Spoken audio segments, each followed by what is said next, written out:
Well, hello everyone. This is just me today, slightly different format, but I wanted to get right into it. It's the new holiday, new year, and a lot's changed. A lot has gone on, and so I wanted to take a moment of your time, and I know I promised you video podcasts, and I've been sick lately, and so hopefully my voice doesn't crack too much or I sniff a bit too much.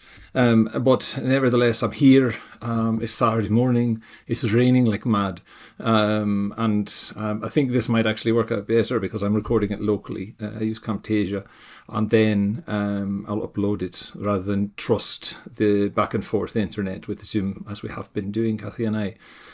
But I do want to take the time today to kind of situate three pieces that I've published in close succession. Right, they hit your inbox this morning because they're doing different kinds of work, and I don't want them read as representations of or repetitions of the same argument.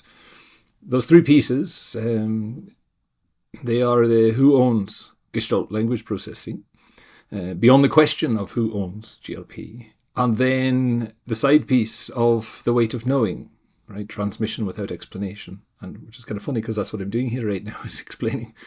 But they are related, but they're not iterations. They're layers.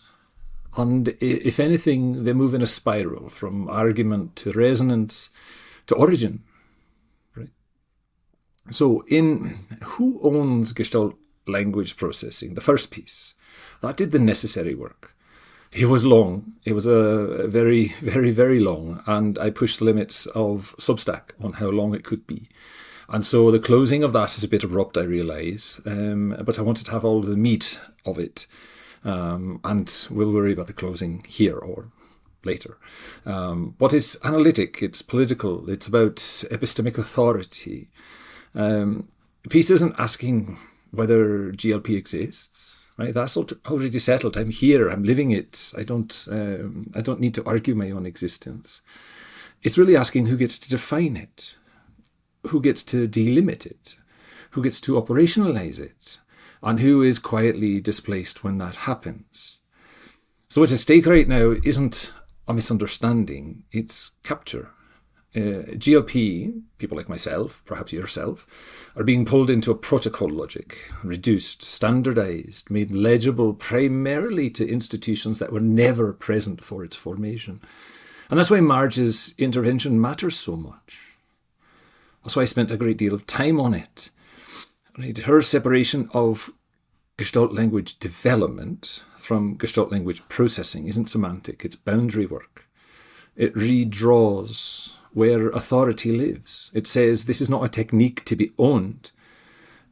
It's the way minds work, like mine, over time, across relationship, in lived coherence. The piece names it plainly, names the fight plainly, and it asks who gets to speak, which is kind of why I'm here explaining who gets to speak, right? And who is reduced to data. So, was that necessary? Was it enough? Right? Even when we do that work, even when I write these essays and poems and so on, even when we make the argument carefully and precisely, something is still missing. Because GLP does not begin in papers. It does not begin in protocols. It does not begin with language. It begins with recognition. Whole patterns arriving before they can be broken into parts, meaning organizing itself in bodies, in rooms, in timing, long before it becomes something that can be cited or taught. And that over matters. That's where the second piece comes in, right? Beyond the question of who owns GLP.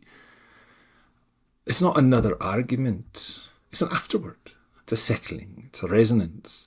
If the first piece asked who is allowed to speak, this one asks, where does that knowing come from in the first place? Right? It's about speaking from inside the knowing, about longitudinal coherence as a site of theory, not as anecdote waiting to be validated. This piece is softer in tone, but not in seriousness. It's closer to the body. It names something institutions struggle to recognize.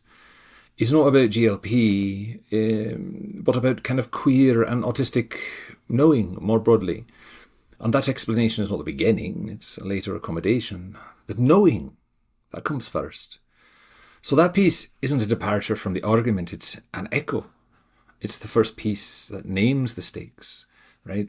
The first piece names it, this one names the source, right? And sometimes that's what lets the argument actually land.